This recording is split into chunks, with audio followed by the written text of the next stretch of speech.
Hey guys, in this recording I'm going to show you the perspective tool in Adobe Illustrator CS5. It's a pretty neat tool and it's kind of fun actually.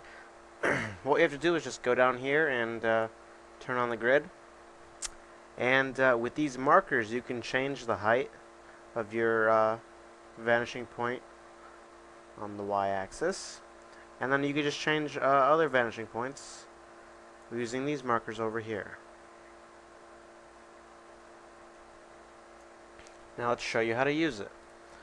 First thing I'm going to do, I'm going to select my star tool, and let's just give it a color, no stroke, and what I'm going to do, I'm going to put it on no active grid. So I'm just going to draw my star out like this. So now I have a star like this, but I want it to be in the perspective. So we just got to turn on an active grid. And there we have it. I turned on the right grid, and the star will automatically go on the right grid. It'll follow its path. But as I move it more towards my left, it gets larger. But you'd think it would go to the left side. It's not going to do that automatically, but with keyboard shortcuts, you can easily do that. If I want it to get to the left side, all I have to do is hit the number 1 on my keyboard, and it'll switch here. Number 3 to get here, 2 on the bottom or the top, and 4 to turn it off completely.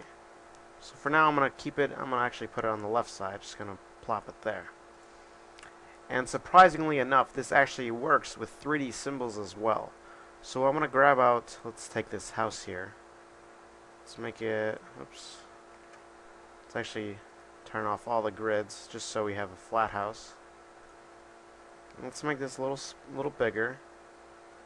Okay, so we have a 3-dimensional house here. So now, oops. If I turn on a grid,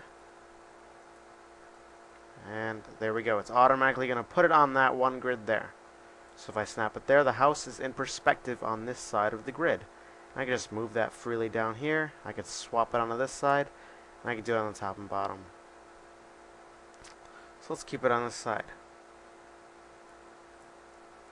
And if we turn our grid off, whoops, you just close that, hide the grid, you have something like that.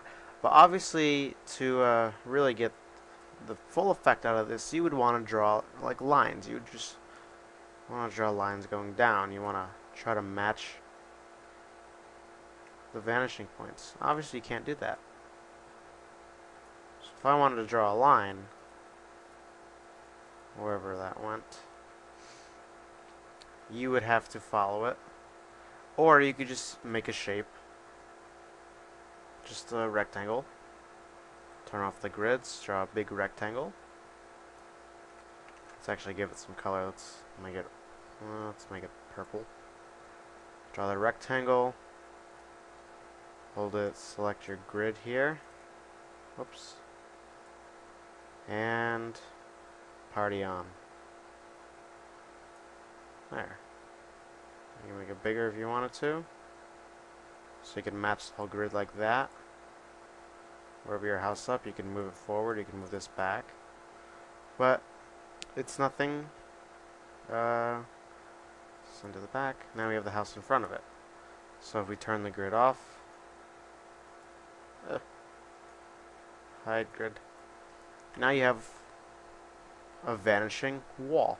If this wall were to go farther, obviously it would get thinner. As see how I'm doing that? It just goes straight down like that. Now it looks like a triangle. It's kind of dumb. So let's undo that, and let's just make the wall like that.